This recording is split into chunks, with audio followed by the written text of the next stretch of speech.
大家好，欢迎大家收看中国简报。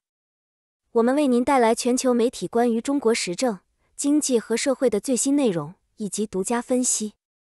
我们可信、专业、多角度的中国报道，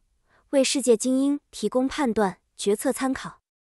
中国简报使用多种语言发行，包括文字、视频、播客、书刊多种形式。同时，我们也在6度世界进行全天候播放。欢迎阅读本期中国简报。今天是2023年6月12日，在 The China Brief， 我们为您带来来自全球媒体的中国政治、经济和社会的最新消息，以及独家专家分析。如果您觉得我们的内容有帮助，请订阅我们的实时通讯。上海的权力转移和晨曦的崛起。中共前任总书记江泽民来自上海，曾经提拔了大量的上海亲信和下属到北京工作，上海是这些人长期经营的大本营。过去5年，来自浙江的时任上海市委书记李强，会同曾经在浙江的老同事上海市长龚正，清理掉了大量的上海本地干部，往上海安排了大量的浙江干部。20大前，上海市长龚正是接任上海市委书记的热门人选，但是在李强升任总理后，上海市委书记的位置没能传给其浙江老同事龚正，而是交给了福建人陈希，在清华大学的门生故吏，也曾担任过清华大学校长的陈吉宁。上海市委书记和主要领导的布局大体上有2个目的：一是防止升任总理的李强将上海变成自己和浙江人的大本营，尾大不掉；二来也是要历练一下陈吉宁。我们仔细看一下目前上海的4位主要领导。市委书记陈吉宁是福建这条线的，市长兼市委副书记龚正是浙江这条线的，市委副书记诸葛宇杰是上海人。注：我们写就本书时，诸葛宇杰刚刚调任湖北省委副书记，无论谁接诸葛宇杰的位置，陈吉宁也都面对着大量上海本地干部。市纪委书记李养哲是陕西人。以上4个人的出处与常委里出自的4个省份是完全相同的。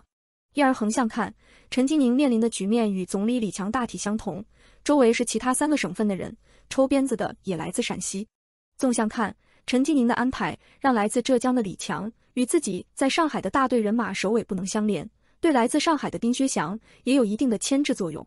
毕竟5年后陈吉宁可塑性很强，可以接替李强做总理，也可以接替丁薛祥做常务副总理。这样的安排让陈吉宁在纵向与李强和丁薛祥2个常委都有了代内和代际矛盾。当然，也只有经受住这样的磨练，陈吉宁下一步才能堪大任。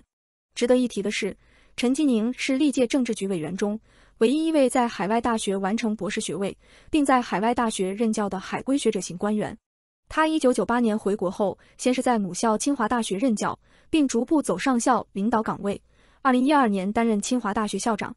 2015年，陈吉宁步入政界，先后担任环保部长和北京市长，7年后进入政治局。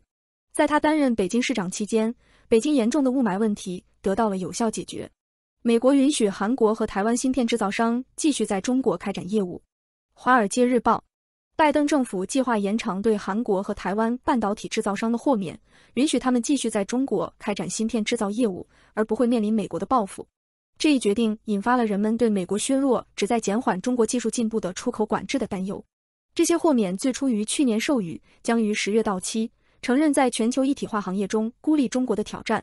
美国一直在努力限制对中国的先进芯片出口，但来自盟国和亚欧各国政府的芯片制造商一直抵制这种限制。虽然一些官员强调在没有与中国完全脱钩的情况下进行战略限制，但批评人士认为豁免削弱了控制并传达了软弱的信息。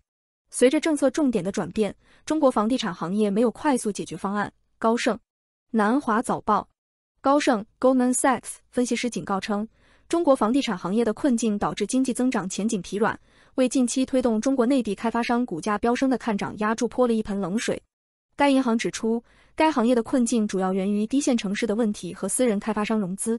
报告总结说，政策制定者正在优先考虑抑制房地产市场的放缓，而不是推动新的上升周期，从而在该行业创造 L 型复苏，这可能会拖累中国多年的增长。前三星电子高管因涉嫌窃取中国工厂的数据而被起诉。路透社，三星电子前高管被韩国检察官起诉，罪名是窃取公司技术，以在中国建立竞争芯片工厂。这名高管涉嫌在2018年至2019年期间非法获取三星数据，以在西安建厂。这名不愿透露姓名的高管上个月被捕，并否认了这些指控。检察官表示，此举可能使三星损失约300亿韩元，其他6人也因参与而被起诉。韩国总统尹锡烈认为，该行业的竞争是一场全面战争。中国将数字人民币机器带到三亚，以促进电子人民币的使用。南华早报，中国银行在海南岛三亚推出了一台外汇兑换机，允许游客将20种货币兑换成数字人民币。此举将使访问者无需开设本地银行账户即可访问本地移动支付生态系统。这些机器允许存入货币，并接收一张装有电子人民币的实体卡，用于与参与的商家如住宿和交通提供商进行支付。该卡可通过机器充值，可用于通过物理水龙头支付商品，并检索交易文件。美国寻求扩大发展中国家在联合国的影响力。华盛顿邮报，拜登政府正在制定改革联合国安理会的计划，以恢复对该机构的信心。美国的提议包括在理事会中增加6个常任理事国席位，以更好地反映全球实力。这些席位将由拉丁美洲和非洲国家持有，没有否决权。在安理会现行体制下，美国、英国、俄罗斯、中国和法国拥有否决权的常任理事国席位，每2年再选出10个非常任理事国。尽管既有大国不愿巩固其地位，但在联合国预防冲突的能力越来越不一致的情况下，美国推动了改革。安理会的改革将取决于193个成员国中至少128个的同意。目前对安理会的缺点有广泛的共识。对联合国宪章的任何修改都需要得到安理会所有常任理事国的批准，包括美国参议院以及更大的联合国大会成员的批准。美国还必须应对一系列相互竞争的提议，从而引发对改革的确切进程的强烈分歧。中国称有关中国在古巴从事间谍活动的指控是错误的。路透社，中国否认将古巴用作间谍基地的指控，并谴责美国发布所谓的不一致信息。上周，《华尔街日报》援引美国官员的话说，该岛正在进行一项新的间谍活动，而拜登政府的一名官员周六表示，中国从古巴进行间谍活动已有一段时间了。中国的评论是在美国国务卿安东尼·布林肯访问中国之前发表的，这将是美国国务卿5年来首次访问中国。中国商务部反对美国对中国实体实施新的涉伊制裁。路透社，中国商务部批评美国对涉及伊朗的中国实体和个人实施的新制裁缺乏事实依据和正当程序。该部呼吁华盛顿停止对中国企业和个人的无理打压，并注意受影响者的合法权益。该部发誓要采取措施保护中国企业和个人。香格里拉对话推波助澜，美中关系何去何从？南华早报，中美在香格里拉对话会上发生冲突，双方都在进行一场叙事和信息战。美国呼吁建立自由开放的印太和亚洲国家网络来反击中国的胁迫和霸凌，而中国国防部长则用他的讲话攻击美国，并呼吁达成共识以避免冲突。中国代表团还为中国的地缘政治立场进行了辩护。虽然双方都同意事实，但他们在解释上存在分歧。美方称中方不愿举行军事对话，中方则称双方沟通渠道畅通。然而，中国在论坛上的信息传递还有很长的路要走，需要采取行动而不是言语来赢得批评。中国疾病预防控制中心表示，最新 COVID 爆发已达到164人死亡的高峰。南华早报，据中国疾病预防控制中心报道，中国最新一波 COVID 疫情已达到顶峰，重症病例不到2800例，死亡164例。重症和死亡主要集中在老年人群中，平均死亡年龄为79.3岁，其中超过90%的死亡是由潜在疾病和新冠病毒共同造成的。尽管没有给出确切的病例数，但该中心表示 Omicron 变体 XBB 在这波感染中造成了92%的感染。健康数据公司 Alpha-IT 估计，这一波高峰期每周将有约1100万病例和1.12亿人被感染。中国加强核武器库。半岛电视台，根据斯德哥尔摩国际和平研究所 CIPRI 的数据，中国的核武器储备在2022年增长了17%。该研究所还警告称，由于与乌克兰的持续冲突，美国和俄罗斯围绕这些武器的透明度有所下降。该智库估计，中国目前拥有410枚核弹头，高于去年1月的350枚，并表示这一增长与中国声称仅维持最低核威慑力的说法不符。CIPRI 指出，世界上近90%的核武器掌握在美国和俄罗斯手中。中国的新婚人数降至37年来的最低点。彭博社，新数据显示，中国的结婚率在2021年降至40年来的最低点，登记结婚的夫妇数量同比下降11%。去年约有680万对夫妇结婚，这是自1985年以来的最低数字，当时政府提供了可靠的数据。下降的原因包括年轻人减少、性别失衡，男性比女性多1000万、COVID-19 中断以及对婚姻态度的改变。随着人口老龄化推迟结婚或生育，预计人口结构将给中国经济带来压力。去年中国人口出现自1960年代以来的首次萎缩，出生婴儿956万，这是至少自1950年以来的最低数字。荷兰试图禁止中国学生参加芯片技术课程。彭博社据报道，荷兰政府正在准备新的立法，以防止中国学生参与与半导体和国防等敏感技术相关的项目。该国似乎旨在限制学生在学习中访问敏感材料。此前，荷兰决定加入美国的行列，限制对中国的半导体技术出口。筛选学生的立法将保持中立，尽管谈到该计划的人士认为，该国的明确意图是防止中国员工或学生在学习或工作期间接触敏感材料和技术。对于企业而言，中国说什么不是重点。路透社与中国有业务往来的公司正在制定应急计划，并考虑如何在监管规则激增的情况下开展业务。由于从敏感技术到北京在俄罗斯和台湾问题上的立场等多种因素，西方盟友与北京之间的紧张关系正在加剧。谈判变得更加紧迫的最新迹象是，红杉资本表示，在断定地缘政治是复杂因素后，将把其中国和印度业务拆分为2家独立的公司。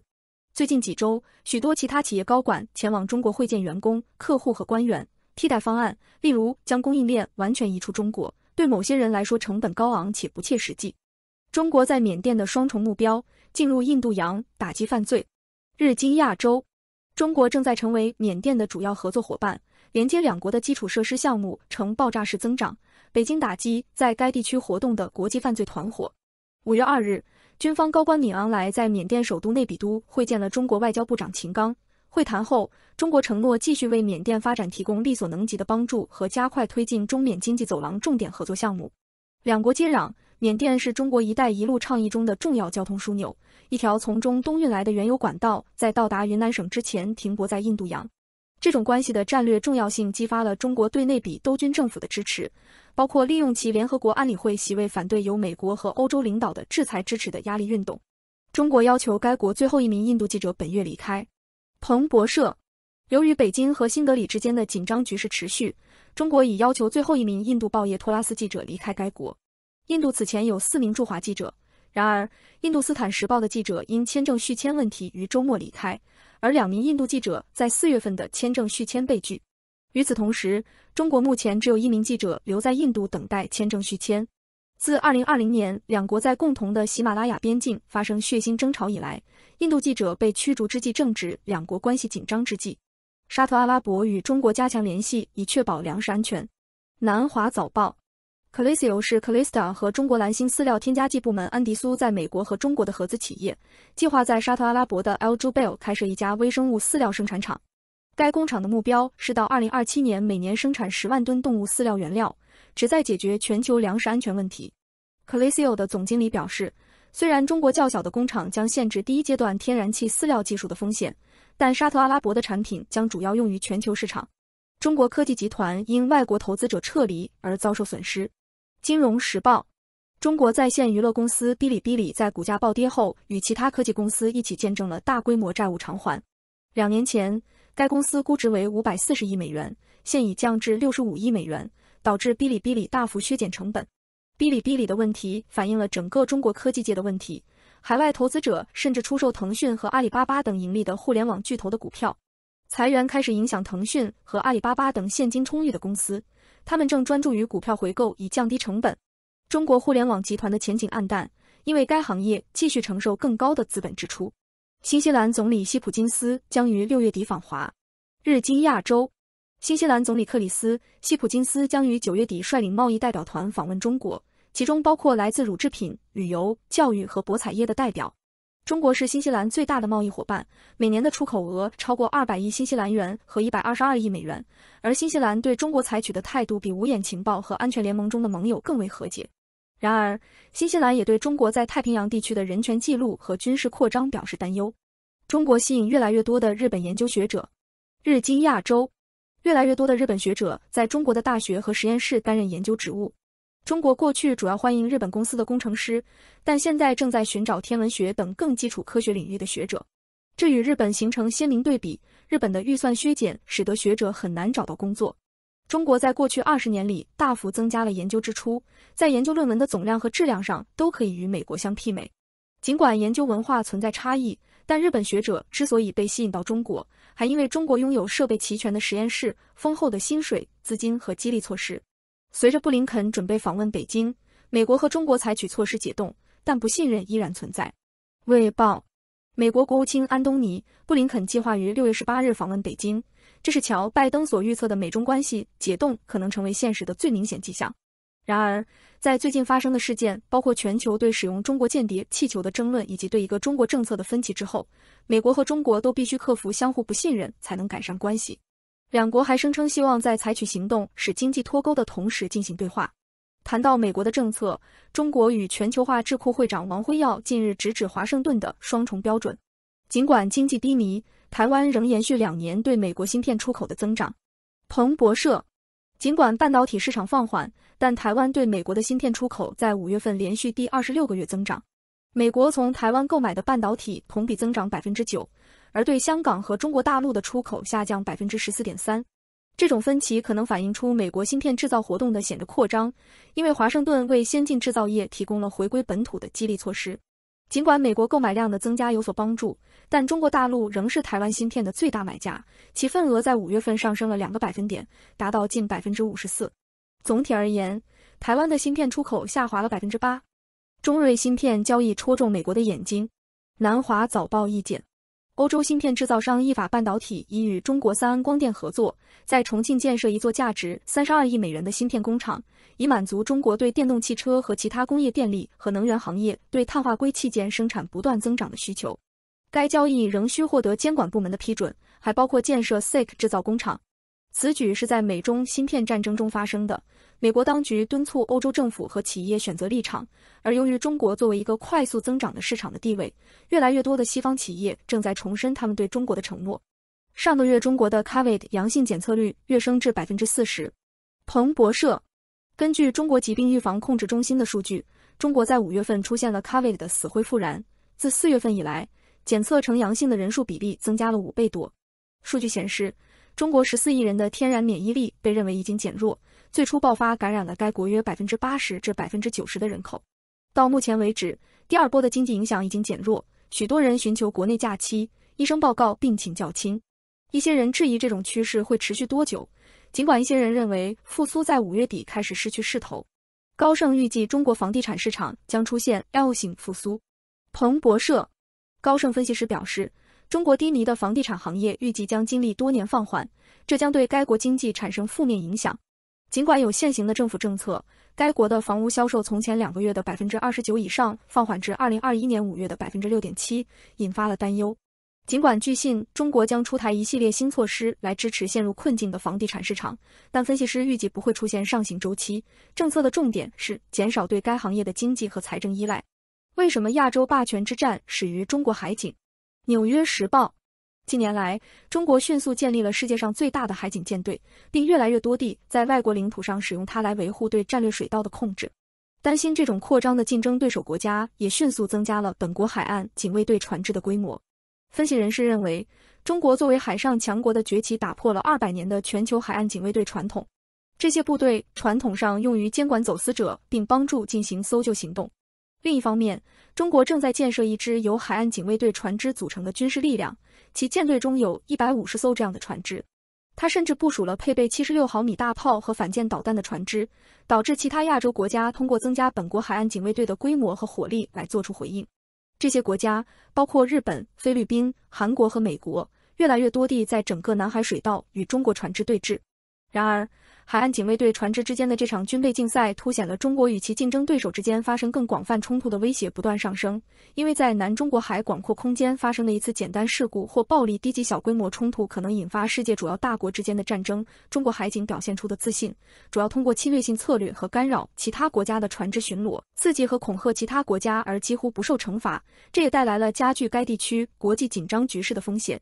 通过中国简报，随时了解全球与中国相关的最新新闻、分析和政策简报。